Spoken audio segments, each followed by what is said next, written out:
Y así arranca Economía sin Corbata. Muy buenas noches. ¿Cómo le va, Agustín Dateli? ¿Cómo Buenas noches, Pablo. Muy bien. José Natanzón. Pablo. ¿Cómo está? ¿Cómo vamos? Bien. Sergio. Viñeski. ¿Cómo está? Va? Bien. Bien. Estamos todos. Bueno, lanzamos un satélite, el segundo. Estamos contentos, estamos orgullosos. Yo estoy muy contento. Me invadió una cosa de mucha... Esto que decíamos recién en el monólogo. Estamos manejando un satélite desde acá, es impresionante. Sí, el segundo ya. Por ahí además, Pablo, me parece una idea de soberanía muy pensada en función del territorio, solamente del territorio, como si la soberanía fuera solamente evitar que los países limítrofes se te metan por la frontera, digamos, que es la idea básica de soberanía. Esta es otra idea, otra dimensión, uno podría decir, totalmente, de la soberanía, ¿no? Sí, sin lugar a dudas. Y la importancia que tiene hoy en día a nivel geopolítico, justamente las telecomunicaciones. Sí, y toca varios temas vinculados con la economía, por ejemplo, el tema de la industria, la industrialización, que venimos hablando hace tantos programas y muchas veces, que tiene que ver con esto de tener un satélite con la mayoría de los componentes, salvo alguna cosita que tuvo que ser importada, de origen nacional, lo que eso implica en términos de integración industrial y lo que implica estos avances representados en el satélite en términos de innovación tecnológica para el resto de la industria, porque esto después tiene un impacto directo sobre cuestiones vinculadas con otros sectores de la industria. Y además, otro de los temas que se habla mucho en materia económica, las economías regionales. Esto, en materia de comunicación, el hecho de contar con un satélite propio en órbita, tiene un vínculo muy fuerte vinculado con las economías regionales y en términos de competitividad, lo que genera la comunicación, ¿no? El otro día hablábamos de aerolíneas y lo que eso impacta en la competitividad por la conexión. Bueno, en términos de comunicación esto tiene un efecto también similar, así que es muy importante desde varios aspectos, ¿no? Y el Poder Ejecutivo envió al Congreso también un proyecto de ley para desarrollar justamente la industria espacial. Pero esto, como todos sabemos, tiene una historia, Viñeski, que le toca a usted contarla. Tiene una historia y lo interesante es que la Argentina en muchísimos rubros fue pionera y luego se pinchó la cosa, ¿no? Pero por motivos políticos, no por motivos científicos o económicos en sí mismos, motivos políticos, y que ahora volvamos a hacer vanguardia en un tema como este, de lanzar un satélite al espacio, que no se hace con viento a favor, no es un cometa que se remonta, se hace con políticas, con mucha actividad. Bueno, me parece que ver el informe histórico nos va a ayudar a darnos cuenta como habíamos arrancado bien y ahora estamos retomando una senda. ¿Cómo llegamos hoy a estar entre los 10 países en el mundo que fabrican este tipo de satélites? Vamos a verlo.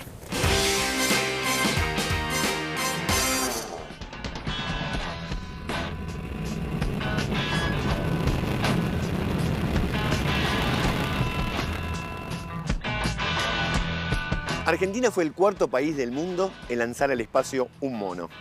Fue el 23 de diciembre de 1969. El mono se llamaba Juan, era de la especie Caí y había nacido en Misiones. Realizó un vuelo suborbital a 82 kilómetros de altura, llevado por el cohete Canopus II, lanzado desde el Chamical, en La Rioja. Juan, el mono, volvió sano y salvo y es considerado por algunos como el primer astronauta argentino. Y también fue la demostración de que en este, como en muchos otros rubros, la Argentina supo ser pionera, en este caso del desarrollo espacial, que apenas 12 años antes habían inaugurado los soviéticos cuando en octubre de 1957 lanzaron al espacio el primer satélite artificial del mundo, el Sputnik I. Si la esfera de aluminio rusa, que dio una vuelta a la Tierra, dejó aturdido a los norteamericanos porque un país que según ellos era inferior tecnológicamente los había superado, la sorpresa se duplicó cuando un mes más tarde el Sputnik 2 orbitó la Tierra con la perra Laika a bordo. En enero de 1958, los estadounidenses pusieron en órbita al Explorer I y así la carrera espacial sumó a su segundo participante. El tercero fue Francia y el cuarto, la Argentina.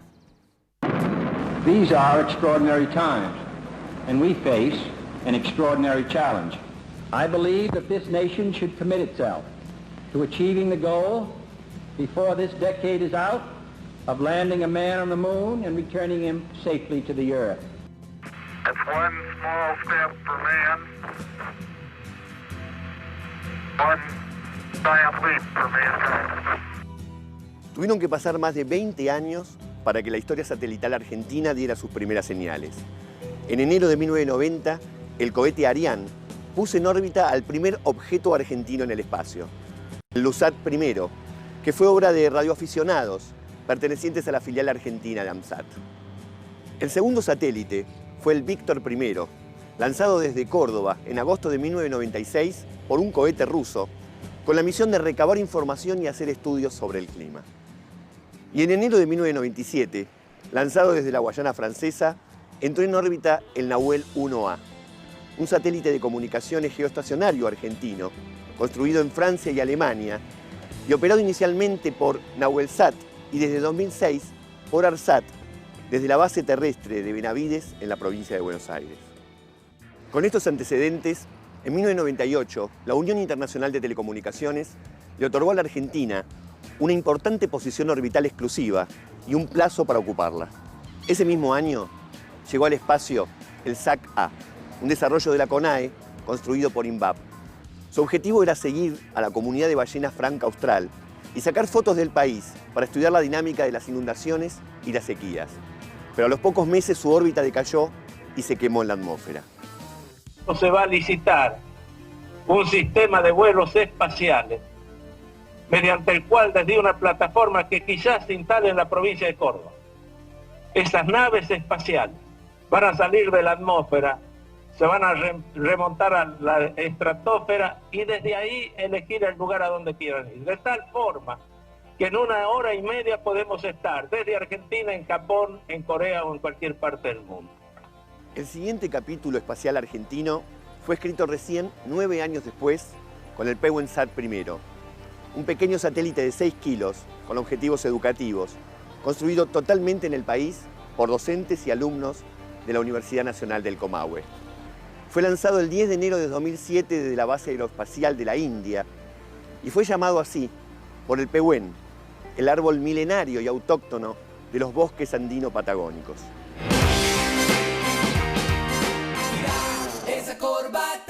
Bien, esta es una primera parte que nos deja una perlita al final que recordábamos, que lamentablemente recordábamos. Pero hay una segunda parte. Así es, vamos por eso. Antes de ir por la segunda parte, nos vamos a meter, Nathanson, en el contexto mundial. Efectivamente, vamos a pensar, Pablo, a tratar de entender cuáles son los países en el mundo que son capaces de construir un satélite geoestacionario, un satélite de comunicaciones, y por qué Argentina forma parte de ese club chiquito. Podemos ver un primer mapa donde se ven aquellos países que en este momento tienen la capacidad técnica, la tecnología, la capacidad profesional, la capacidad instalada, como para construir y poner en órbita un satélite geoestacionario como el argentino.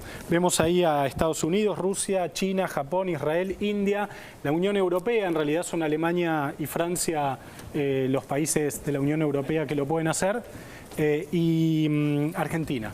Es un club selecto, un club muy chico de países, aquellos que pueden construir y poner en órbita un satélite geoestacionario. Ahora, la pregunta sería, Pablo, me parece que es una pregunta que vale la pena formularse, ¿por qué? Porque Argentina, quiero decir, un país de desarrollo medio, que es la 20ª economía del mundo, que tiene solo 40 millones de habitantes, logra construir y poner en órbita 2 satélites, digamos. ¿Por qué Argentina lo puede hacer y no lo ha hecho que yo? Brasil, México o Sudáfrica, por citar algunos países que podrían ser similares a Argentina en términos de desarrollo, de tamaño, de PIB, etcétera, de economía. Bueno, por una razón bastante sencilla, que Argentina tiene desde hace medio siglo un desarrollo de tecnología nuclear muy avanzado. No hay muchos países en el mundo que tengan el desarrollo de energía nuclear que tiene Argentina. Por ejemplo, el Balseiro, donde estudian los ingenieros nucleares que se forman en Argentina, es la única facultad que forma ingenieros nucleares en América Latina. Vamos a ver un segundo mapa donde se ven los países que tienen energía nuclear. Porque vos sabés que el ARSAT fue fabricado por el INVAP. El INVAP es una empresa cuyo accionista principal es el Estado de Río Negro, que pertenece al Estado de Río Negro y que es a su vez una derivación de la CENEA. La CENEA es la Comisión Nacional de Energía Atómica. En sentido estricto, entonces, tenemos ARSAT porque tenemos energía nuclear. Estos son los países del mundo, Pablo, son una treintena que tienen energía nuclear. Vemos que están casi todos en el primer mundo, ves cómo están casi todos ubicados en el primer mundo. Argentina forma parte de ese pequeño grupo de 30 países, de 190 países más o menos que hay en el mundo. Argentina es uno de los 30 que tiene energía nuclear y es uno de los 15 que puede hacer el ciclo completo de la energía nuclear. Entonces, la derivación de esta decisión temprana de construir capacidades nucleares para la Argentina es que hoy podemos tener un satélite geoestacionario. Veamos un tercer mapa donde se ven la cantidad de reactores en el mundo y que muestra, me parece, de manera bastante gráfica, bastante ilustrativa, cómo están casi todos ubicados, los puntitos rojos son los reactores, cómo están casi todos ubicados en el primer mundo, en el norte, digamos, Claro. en todos en Estados Unidos, Europa, un poco en Japón. Si te fijas en América Latina hay tres puntitos, digamos, en Sudamérica hay 3 puntitos. Ahora, ¿por qué Argentina entonces tiene energía nuclear? Pues esa es la siguiente pregunta. Si hay un ARSAT, ¿por qué hay una CENEA, hay un INVAP y hay una CENEA? ¿Por qué Argentina tiene energía nuclear? Bueno, porque en 1948 Perón desarrolló un proyecto que se llamó Proyecto Huemul, que fue un científico alemán que le prometió a Perón que en 15 minutos podía hacer una fusión nuclear controlada, es decir, una especie de energía nuclear controlada. Obviamente ese proyecto fracasó porque el Richner, se llamaba el científico alemán que le trajo la idea a Perón, era básicamente un charlatán, pero a partir de ahí Perón tuvo la idea de empezar a desarrollar tempranamente, recordemos que la primera bomba atómica estalló en el 45, digamos. 5 años después Argentina inauguraba la CENEA, la Comisión Nacional de Energía Atómica. Bueno, Perón desde muy tempranamente, un poco con su mirada geopolítica del mundo, que es que había una tensión entre Estados Unidos y la Unión Soviética, y Argentina tenía que jugar un papel central como tercera posición, no alineándose con ninguno de los dos bloques, tenía que construir su soberanía nuclear, su soberanía atómica. A partir de ahí se desarrolló la CENEA, en el 76 se inauguró el INVAP, y eso fue lo que finalmente permitió, tantos años después, que Néstor Kirchner apostara a la construcción de un satélite geoestacionario propio y que 10 años después lo tengamos en órbita. Excelente, José, muchísimas gracias. Bueno, casi que te invadí un poquito la columna, Natalia, se metió un poco en la historia. ¿Vamos a la segunda parte del informe? Sí, totalmente. Pensar que todavía hay gente que se pregunta ¿para qué sirve mandar un satélite? Y no me refiero a la gente que no sabe realmente, sino a los que con mala leche lo preguntan. Vamos a tratar de contestarlo. Vamos a verlo. 8, 7, 6, 5, 4, 3, 2, 1, top. Allumage Vulcain.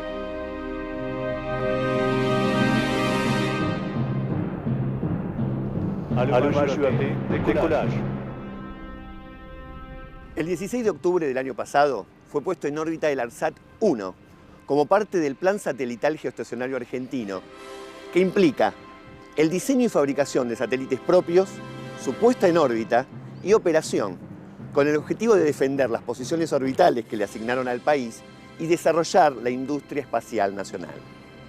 Esto convirtió al país en uno de los 8 que producen sus propios satélites geoestacionarios y, junto con Estados Unidos, en los 2 únicos de América. Yo me capacité en Francia 1 año y medio para operar un satélite fabricado en Francia. Operé ese satélite durante 10 años. Cuando me dijeron que Argentina iba a fabricar y diseñar satélites, me pareció que era un imposible. Cuando vinimos a Bariloche y no había ni una sala de integración, estaba confirmando que era imposible. Y que en solo 7 años Argentina haya diseñado desde cero un satélite de comunicaciones, que lo haya puesto en órbita y que haya sido 100% exitoso, que hoy haya clientes transmitiendo por ese satélite, es un sueño mejor que cualquier sueño que uno podría haber imaginado antes. El satélite mide 4 metros de alto, 16 de largo, tiene unos paneles solares extendidos y pesa casi 3 toneladas. Ofrece una variada gama de servicios de telecomunicaciones como transmisión de datos, acceso a Internet, telefonía IP y televisión digital a lo largo de Argentina, Uruguay, Chile, Paraguay y parte de Bolivia. Su cobertura también alcanza a las Islas Malvinas y al norte de la Antártida y lleva configurados los canales de la televisión digital abierta. Le va a dar el servicio de Internet a 2.500 escuelas rurales y a otros sitios a donde no llega la fibra óptica. Y desde la semana pasada está viajando rumbo a su órbita el ARSAT-2, el segundo satélite de comunicaciones argentino, que fue lanzado desde la base de Kourou, en la Guayana Francesa.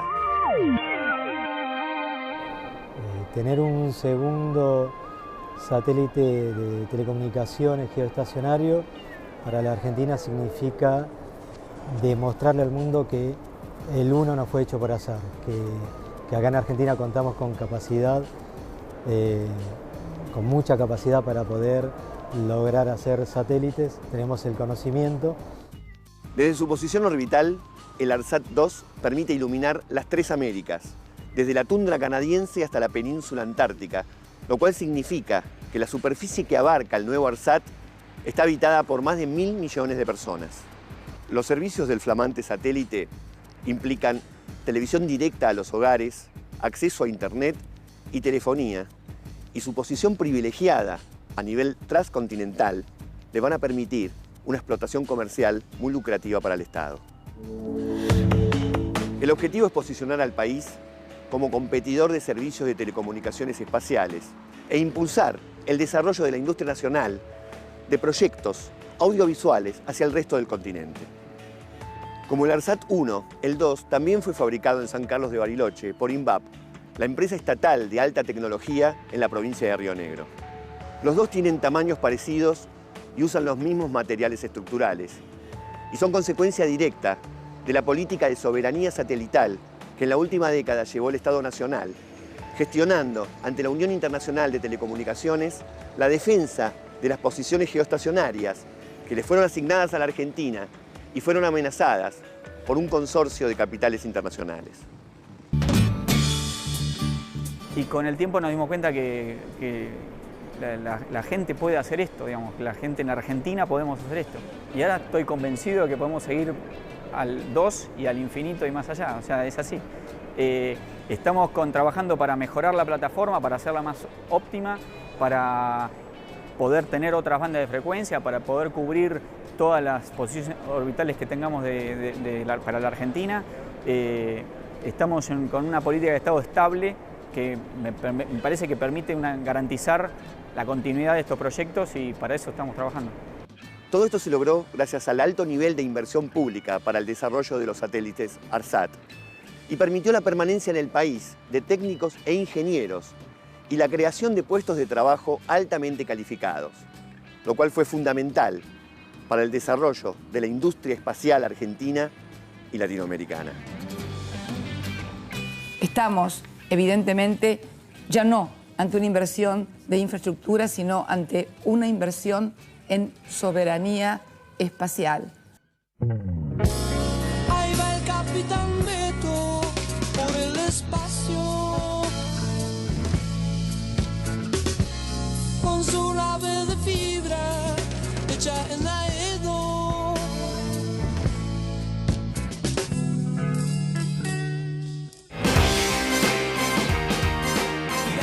Esa corbata.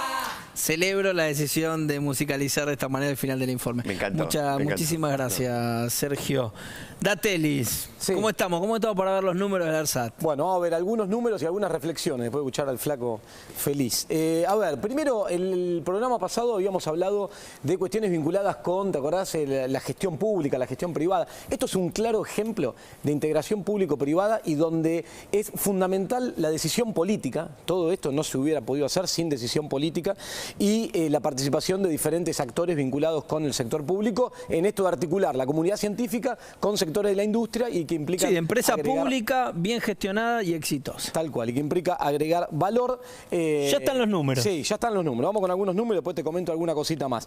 Esto que tenemos ahí, en lo que estamos viendo en el gráfico, es los ingresos mundiales que se generan por construcción y lanzamiento de satélites geoestacionarios. Esto está hecho para el periodo 2004-2012.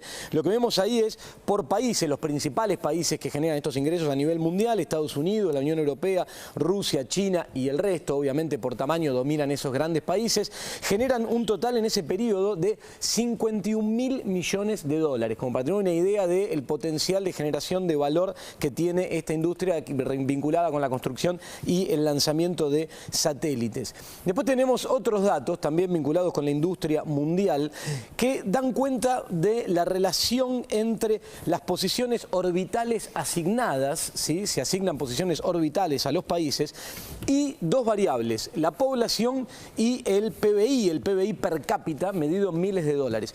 Lo que muestra ese gráfico es que la correlación que se observa entre las posiciones orbitales asignadas es con el PBI per cápita, o sea, no con la cantidad de población. Fíjate lo que pasa en el caso de China, donde las posiciones orbitales son mucho menos, la población es mucho más grande y países con poblaciones mucho menores tienen más posiciones orbitales, porque esto está vinculado directamente con el crecimiento, con el desarrollo, con el nivel de riqueza que tiene esa economía. Argentina, por ejemplo, tiene 2 posiciones orbitales asignadas, un PBI per cápita en miles de dólares de 16.000 y una población de 40 millones. Entonces, ahí es donde se ve el vínculo entre desarrollo, crecimiento y las posiciones orbitales. Y te hago un pequeño paréntesis con algo que tiene que ver con lo que hablábamos recién de la gestión pública-privada. En la década del 90, la empresa privada, que era Nahuelsat, que manejaba, administraba esta cuestión vinculada con los satélites, estuvo a punto de perder la posición orbital asignada a Argentina por no haber hecho las cosas como correspondían, y eso fue lo que empujó a la decisión del entonces presidente Néstor Kirchner en el año 2006 de llevar la ley 26.092 adelante, que es la ley que permitió la creación de ARSAT, que es la empresa que hoy estamos viendo que lanzó el satélite. Entonces estuvimos a punto de perder la posición y logramos sostenerla por esta decisión política que llevó a la creación de ARSAT. Y por último, vinculado también con esto de la participación pública, vamos a ver un dato para el mercado argentino de los datos por satélite para el año 2013. Y lo que vemos ahí es la división del mercado en datos vinculada con diferentes sectores, con el sector de petróleo, con el sector de bancos, que es privado, con el sector, bueno, petróleo también privado, el agro, que es privado, y el resto de los sectores privados, y la participación del gobierno. Vemos que el sector público representa un 62% del mercado argentino de datos por satélite. Entonces acá se ve claramente en los datos y en los conceptos que acabamos de decir cuál es el vínculo entre lo público y lo privado, y la importancia de empresas de gestión pública y la importancia sobre todo de la decisión política para que este tipo de cosas puedan llevarse adelante. Y hablábamos del orgullo también que esto representa para nosotros, lo decías vos, Sergio, respecto a los recursos humanos, justamente a los hombres y mujeres que llevaron adelante esto desde ARSAT y desde INVAP. Y este informe tiene que ver justamente con eso, con todos los que están detrás de la construcción de estos satélites, del lanzamiento de estos satélites, de quienes los operan, de hombres y mujeres, de argentinos que realmente nos llenan de orgullo. Vamos a verlo.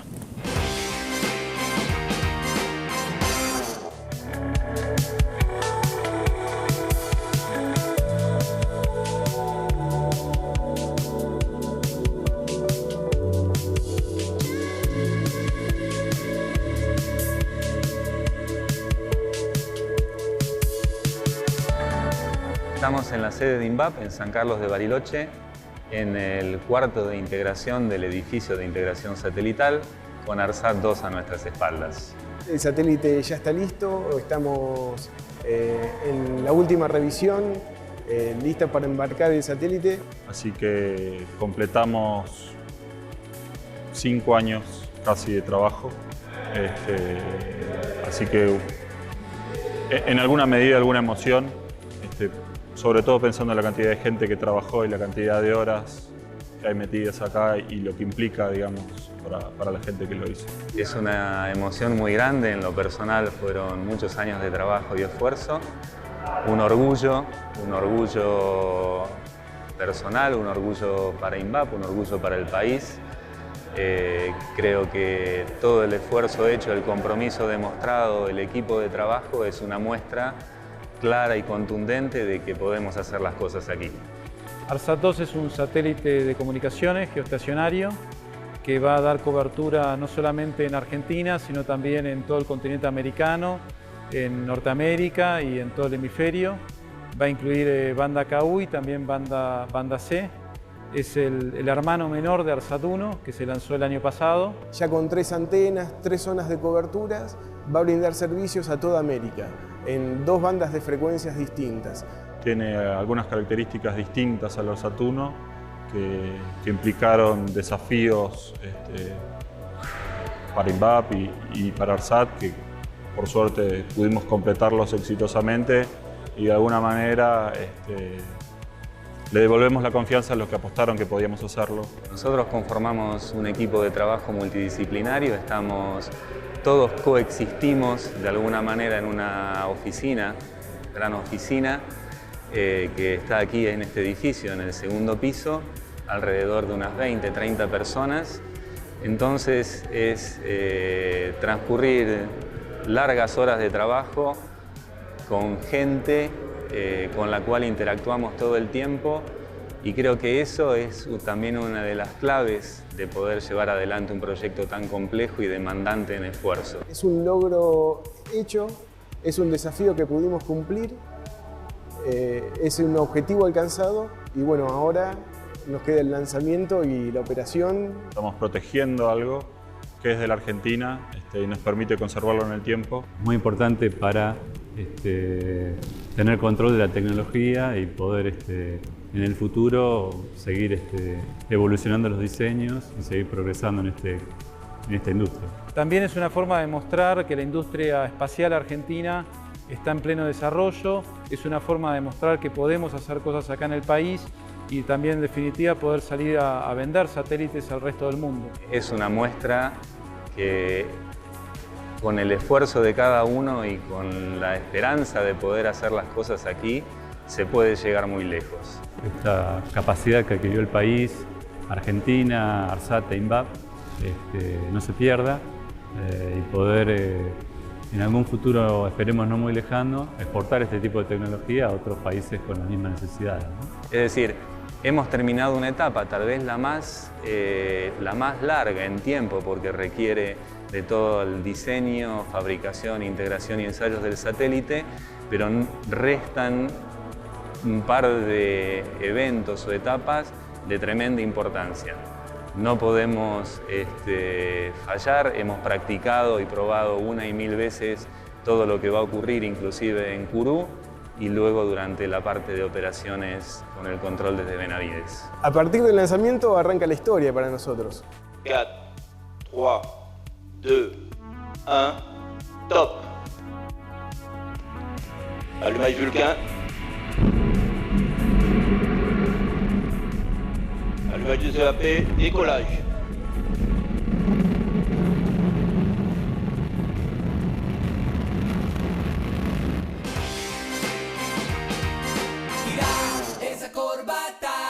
Y allá despegó, qué emoción realmente, qué emoción verlo ahí. Bueno, felicitaciones y realmente desde acá un orgullo muy grande ver todos esos ingenieros, todas esas personas trabajando para que la Argentina pueda tener estos 2 satélites en órbita y muchos más seguramente. Nos vamos al corte, ya volvemos, seguimos haciendo Economía sin Corbata, hablando del ARSAT, hablando de ciencia y tecnología. Ya venimos.